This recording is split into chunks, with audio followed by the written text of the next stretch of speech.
With an open mind. Dharma Talks by Sayadaw Jhaneyya.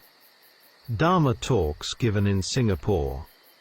The following 4 talks were given in Singapore in 2008. Talk 1, on latent defilements and submoments. The latent defilement operates in the unknowing mind. This unknowing mind does not clearly discern the 3 submoments of phenomena: arising, presence, and dissolution. The active mind, jhana, however, does have the 3 submoments. This is anicca. Kama, here referring to kamic energy, also does not itself possess 3 submoments. Kilesa and kama exist as accumulated energy, but volition, cetana, is anicca. Energy itself is not directly known as anicca. However, when conditions are fulfilled, it produces results. These are inconceivable dhammas, and cannot be grasped conceptually. On pain and noting practice. In some modern books it is said that yogis should not contemplate painful feelings unbearably. For someone who has not yet practiced sufficiently, it is not helpful to engage in such contemplation. In the beginning stage, pain may overwhelm the yogi. Later, pain and noting may appear to proceed in parallel. Eventually the noting becomes stronger than the pain, so that the yogi can clearly note the pain and it becomes bearable. This has been observed, for example, among Taukur Sayadaw and his yogis. On distinctness of objects in noting. At the beginning of noting, contemplative objects may be distinct or indistinct. For example, during sitting, sensations such as touching may not initially be clear. Even when objects are indistinct, yogis must still note them. As samadhi develops, objects become clearer. With an increasing number of discernible objects available for noting, insight knowledge develops accordingly. Talk 2. Anusaya Kilesa and the unknowing mind. Anusaya Kilesa, latent defilements, reside in the unknowing mind, and are latent within living beings throughout the round of existence, samsara. Defilements that arise through sense objects and sense doors are called aramanika kilesas, defilements conditioned by objects. Practice in daily life and in retreat. In daily life, it is often not possible to note phenomena continuously. When continuous noting is not feasible, one should at least reflect upon the 3 universal characteristics, or contemplate Dhamma. This point is very important. In daily activities, such as speaking with others, one can develop goodwill, metta, compassion, karuna, appreciative joy, mudita, and equanimity, upekkha. Other activities, such as traveling or waiting for a bus, can also be used for reflection. However, in a meditation center, continuous noting can and should be practiced more fully. Protective practices and fearlessness. Monks who practice in forests, mountains, and cemeteries should recollect the qualities of the Buddha and cultivate metta. These practices serve as protection against danger, disturbances, and fear. There is no need to fear the unseen world, paraloka. What yogis should truly fear is greed, lobha, arising in the heart and mind. For a deeper understanding of the mind's nature, one should study the mind chapter, Cittavagga, of the Dhammapada. On not controlling the mind. Do not attempt to control the mind. If something arises, simply note it, that is, know it. This is the natural functioning of the mind. For example, when thinking arises, it is simply known as thinking. On noting, samadhi and insight. At the beginning, priority should be given to the noting method, which develops good samadhi. When samadhi becomes stable, the yogi should continue to note and observe phenomena. According to Mogok Sayadaw, Ven. Nagasena, and the Satipatthana method, this practice is described as watching and observing. In Burmese, The term kyi conveys the meaning of looking at, watching or observing. As practice matures, sati, mindfulness, and panna wisdom develop together. Establishing mindfulness, satipatthana, allows wisdom to follow behind mindfulness. Through this process, practice progresses from conceptual understanding, panati, toward ultimate reality, paramattha dhammas. On samadhi, insight and the noting method. Pure samatha cannot by itself transform into insight, vipassana. This is the crucial distinction between satipatthana samadhi and samatha samadhi. Noting develops samadhi. Observing is knowing the nature of the khandhas.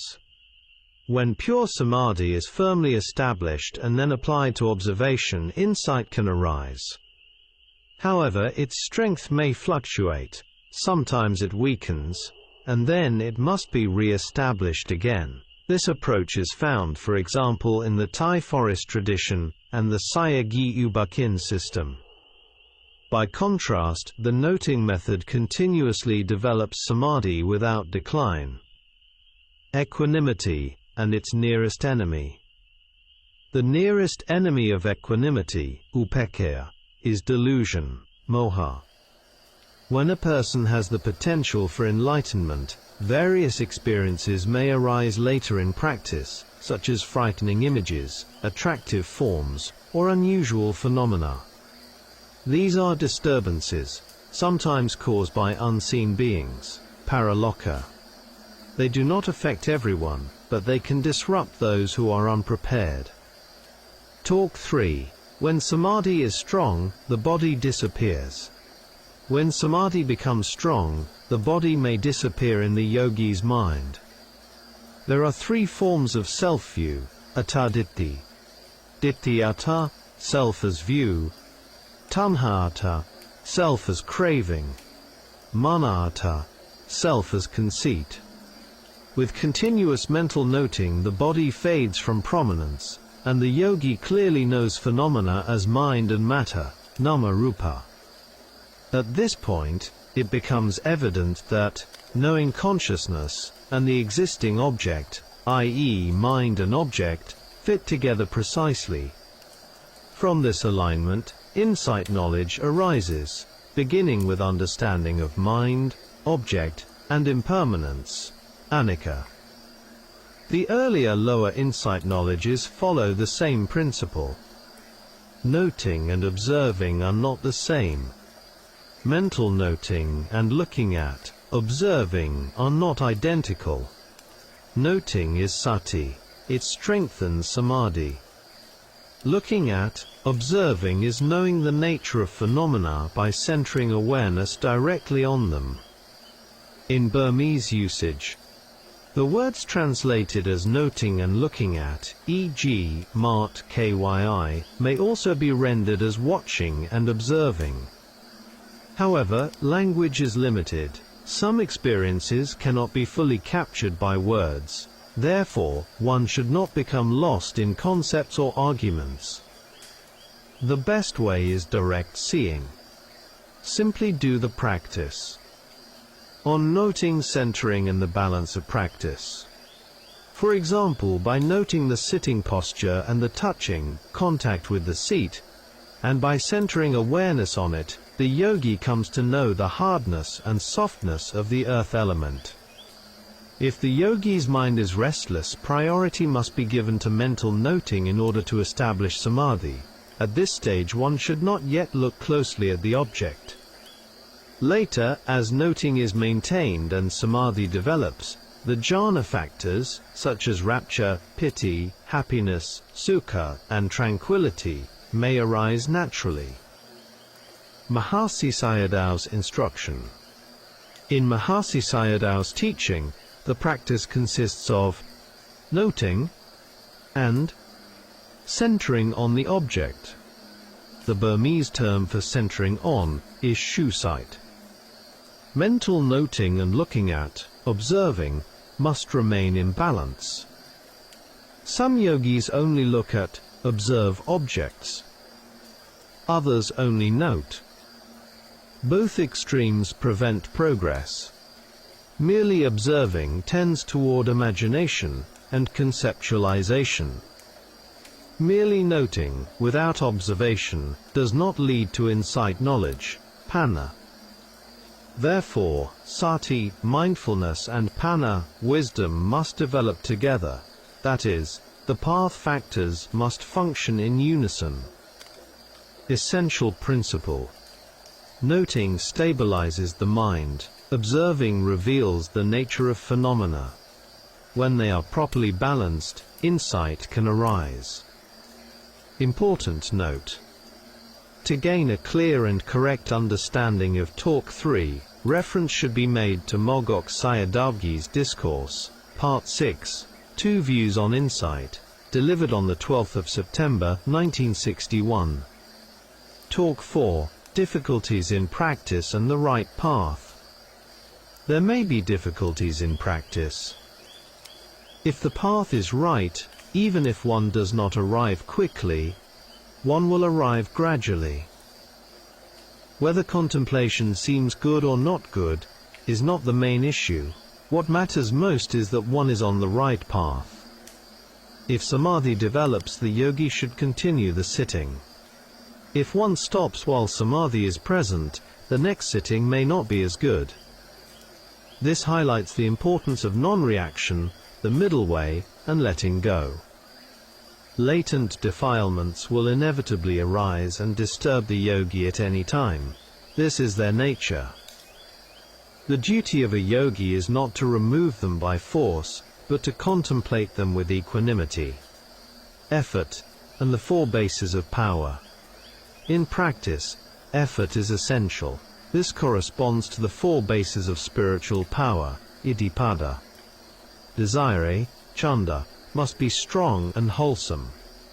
Mind chitta must be firm and stable, that is, samadhi. Effort, virya, must be consistently applied in practice. Investigation or discernment, vimamsa, is the act of noting by centering on the object. For example, when greed or anger arises, one must note it by centering on it. If one treats it gently or indulgently, it cannot be overcome.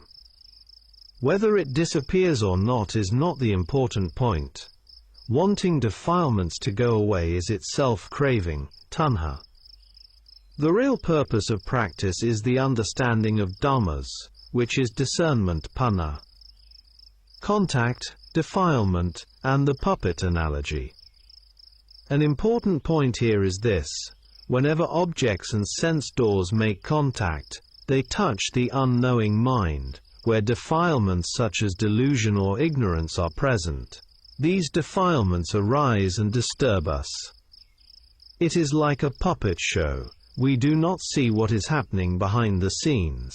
We do not see lobhatana, greed and craving, pulling the strings behind our actions. By contemplating this deeply, one can understand the nature of defilements and the ways human beings react to them.